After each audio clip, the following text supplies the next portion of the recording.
Microphone check, 1, 2, what is this? You're now listening to a brand new episode of the Play Big Faster podcast. Look what you done started. Talk to him. Attorney, high-performance coach, and speaker Scherrie Prince asks hard questions to really get to the bottom of what makes entrepreneurs tick.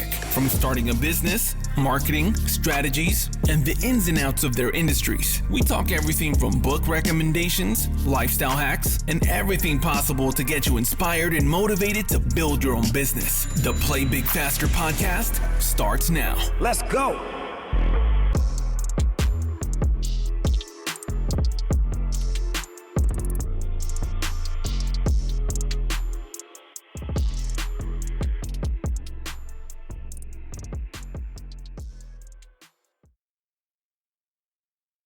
Welcome to another episode of the Play Big Faster podcast. We are joined today by the one and only Scribe coach, Penda James.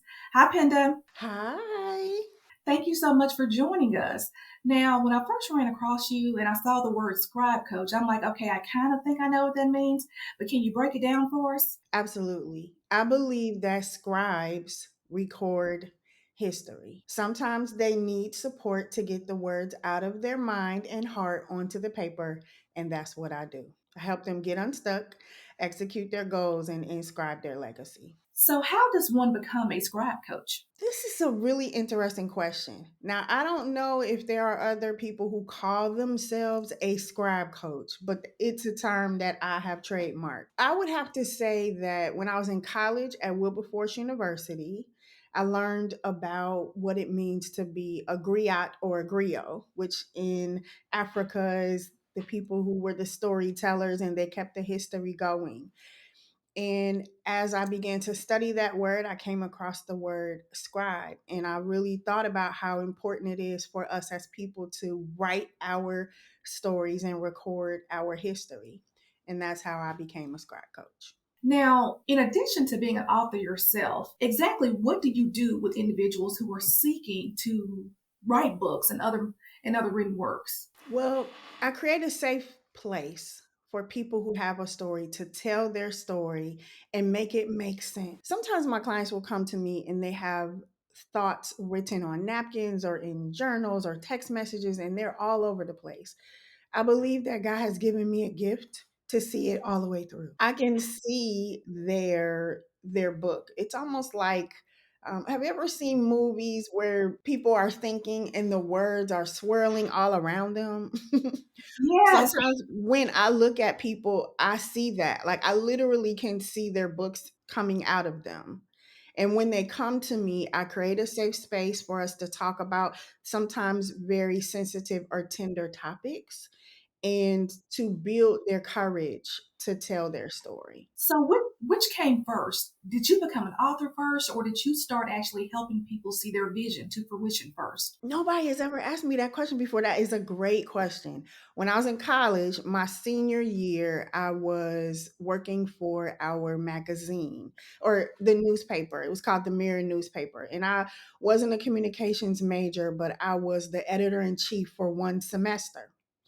I was coaching the writers to make sure that their stories made sense and they captured all the key points and components of what they were trying to get. That came first. I didn't start writing. I was writing while I was in college and submitting, stories and poetry and doing spoken word, things like that. But I didn't become serious about my own writing to publish it until 1999. And at that time, I was participating in a Public Allies. Public Allies is the domestic Peace Corps. And I did a service term for Public Allies in Cincinnati, Ohio. And part of what Public Allies does is personal development. So every Friday, we sat in a circle and had to do all these personal development exercises and activities. At that time, I was turning 25. And I don't know if I felt like an old lady. No offense to senior citizens. I don't mean it that way. But I don't know if at that time, turning 25, I felt like I was old. And I didn't understand, like, why am I not married? And why do I not have children? And I really want to get my doctorate. All these things were kind of swirling through my mind. And in those circles, I started to ask people, what does it really mean to be a woman? Like, I was spending time with my mom and my grandmothers. They were all alive at that time. And in those personal development circles, personal development training times with my public allies colleagues, they heard my questioning and started to give me pieces of writing that they were writing to honor like their mothers and their daughters and their grandmothers or themselves. And those became my first book, which is Free to Fly: Wisdom for the Seasons in a Woman's Life. And in that book, I wrote about some very difficult things that had happened in my life. And I think it was the first time that I was able to understand that process, which is the work that I do now as a scribe coach. That when you write about things that are really hard for you, in my case, it was that I had been violated by a neighborhood boy. I wrote about it, I cried, I threw my journal across the room when I finished. But at the other side of it, I felt much better and I felt empowered. And I knew that telling my story was going to help other people. And that became the premise of the work that I do. I know that was a long answer to your short question, but But no, that is so powerful. Now, and I heard you say that was your first book, but not your last. How many times have you published personally? that is a great question. So I have 6 books. I have Free to Fly, which was the first book. It actually took 10 years to complete that process. So I started in 1999 and it wasn't published until 2009. And part of that was because some of the people that I was working with to bring this book to manifestation were going through difficult things in their life. And for all of us not really knowing how to stand on our truth, it was easier for me as the compiler of this anthology to just say we're not doing it. And now I understand that as a scribe coach, when people come to me with things that are really sensitive to them, that I just need to walk with them and not give them permission to put it down. So Free to Fly came first. Then I had Girl Walk With Me, Girl Pray For Me, which is moving towards unpluckable faith. Girl Walk With Me came after that. It was written while my mom was making her transition, and it's the follow up to Girl Pray For Me. I have a couple journals that I've written. Wrote a book with my daughter called Dandelion Dance, which is a children's book. And I also have published several authors who written books. My niece is 6 and she has a dream to go to Disney World. So I published a book for her called Sugar Stories.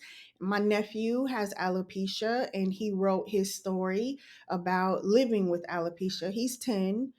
I have assisted several people with journals and, telling their personal life stories. So I'm pretty proud of the library that I have, but I think my most meaningful book is Girl Pray For Me, moving toward unpluckable faith.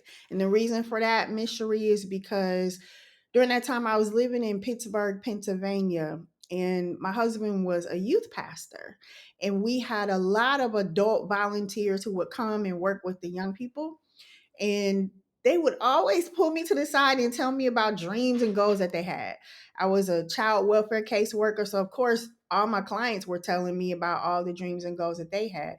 But I recognized that there were about 20 people in church, on my job, clients, community activities, who would consistently tell me things that they wanted to do in their life. And when I would go back to them, they all, no lie, said the same thing. I would say, Scherrie, how's that goal coming? You said you wanted to go to law school. And they would look at me, laugh, and say, girl, pray for me.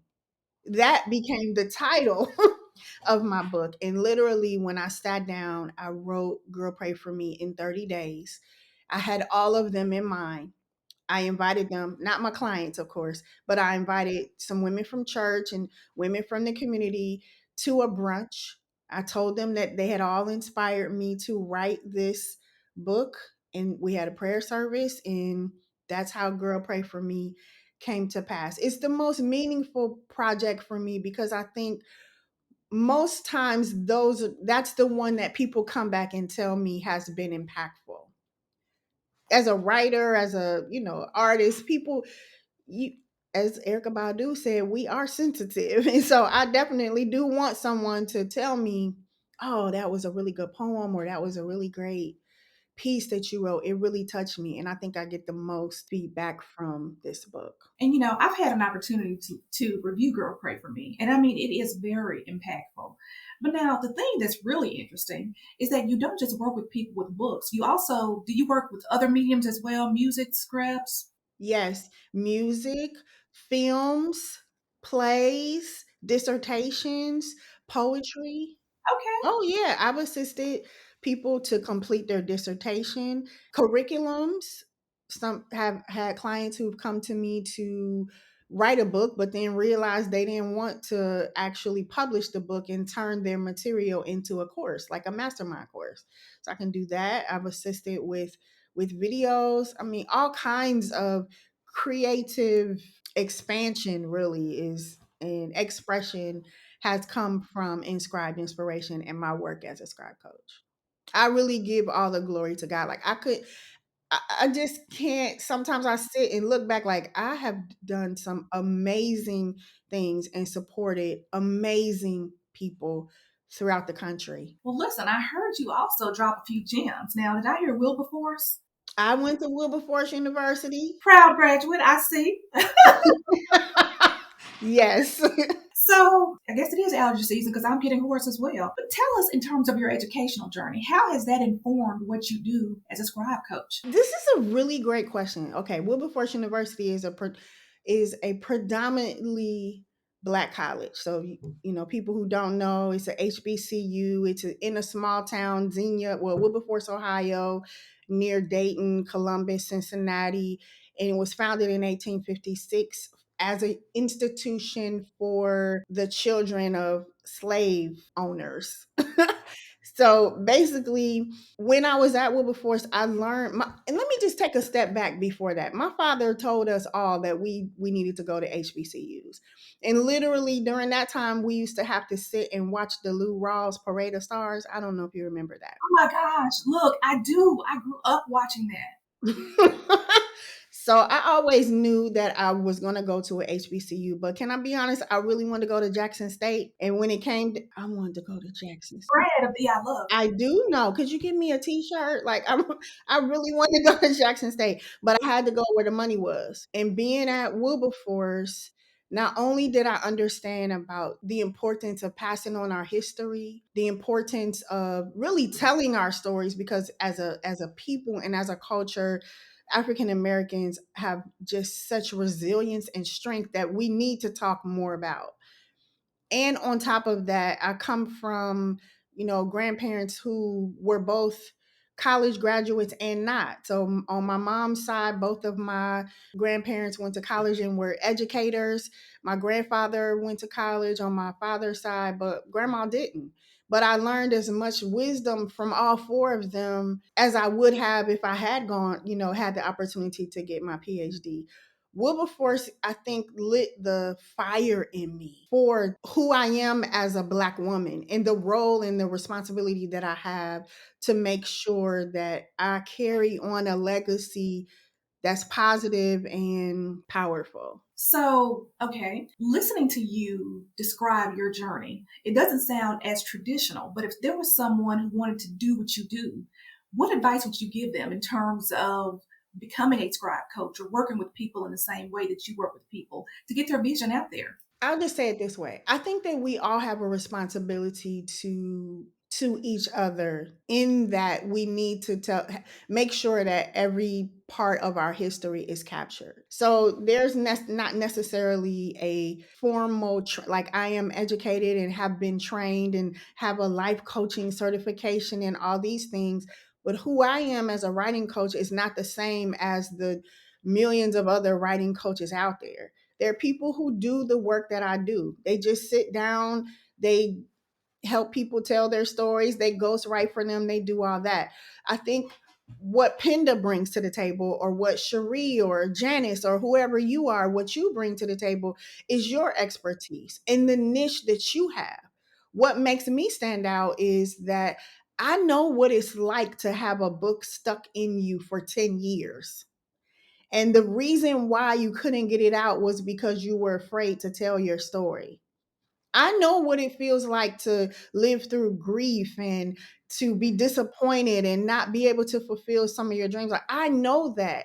And I also know the importance of writing that journey so that somebody else can skip some of the levels that I fell into. I think one of my favorite stories in the book Girl Pray for Me is a story of a young lady that I knew who I thought she went to Spelman. Like, I thought that because every time I saw her, she had on a Spelman sweatshirt. I thought that that's where she went, but it was her desire to go.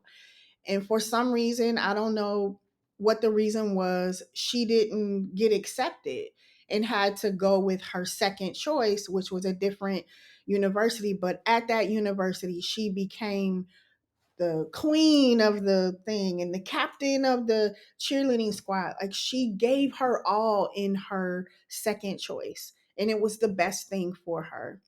I think that if somebody wants to learn how to be a writing coach, study writing, read books, listen to people, help them tell their stories. When you're sitting with your children or your grandparents or your boss, take notes. Pull out your record. Is it okay for me to record? Because what you said was really, really good. I think we all have a responsibility to do that for each other. And it doesn't necessarily have to have the title of scribe coach, but we can coach each other. So tell me, what does it look like to work with you? Do you have limited term engagements or is it just case by case?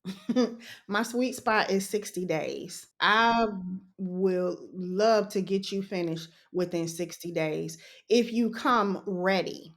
Now, people who stretch it out for longer than that are just because they say they want to finish their book, but they don't really commit the time or resources to the process.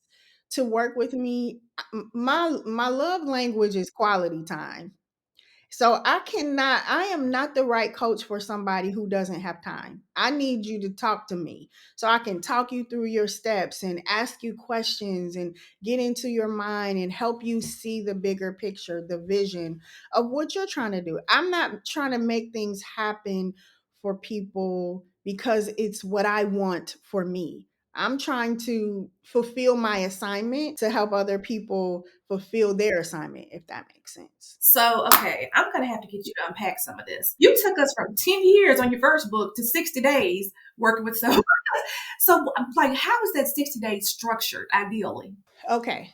So let's go back to the 10 years. The book was done, Sheree. It was done. I did everything I needed to do. It was published in a little chat book so I could raise money, and it was done. And I let it sit for 10 years because I was afraid of that one story of being violated by my neighbor.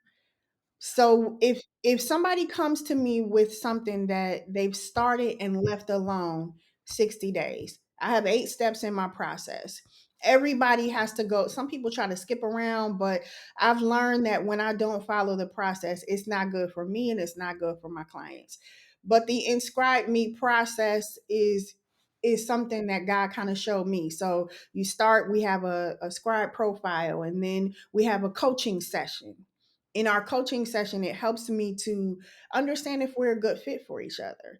And I do charge for that because sometimes in the past I've given them an hour of my time, and then 2 weeks later their book was done and I never heard from them again. I just saw them on social media holding a copy of their book. So I didn't start it to have to charge for my coaching consultation. It's a very nominal fee, $150, but you get a detailed document that has all of your whys, and it has your audience and who your unpluckable faith community is. That's a term that I use. It comes from John 10:28. When I was working on that free to fly, it only took me about 60 days to finish it. But I had somebody who was in my ear every day. That's how it really got. She was helping me unpack a box, and she found the book in the box and was like, "What is this?" And she starts flipping through it, and I'm trying to snatch it from her like, "No, that's nothing." And she's like, "You need to publish this."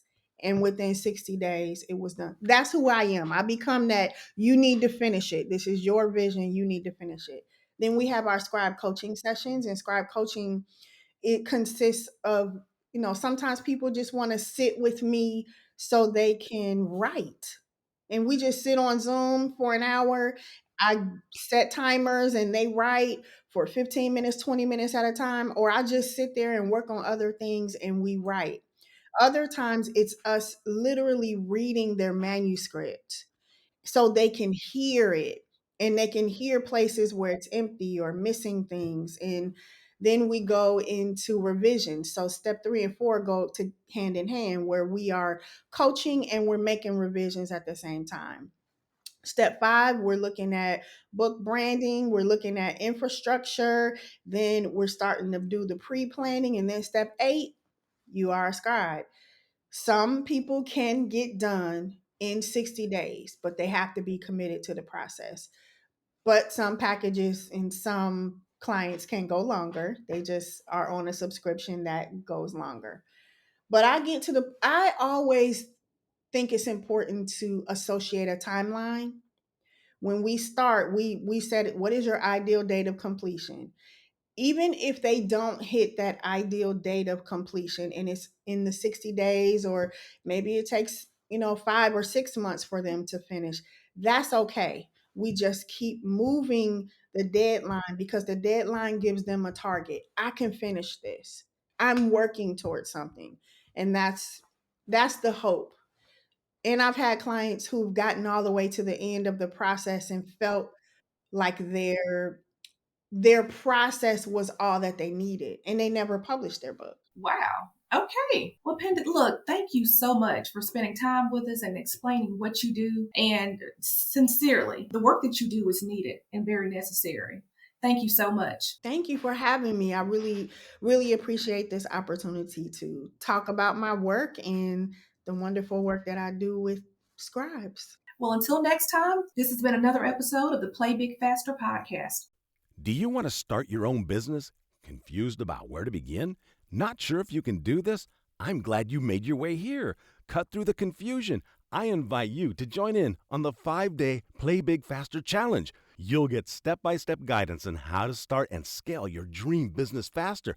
5 days perfectly structured. Build the business you've always dreamed of without spending tons of money and hiring consultants or a lot of staff. Join the challenge today at www.playbigfaster.com.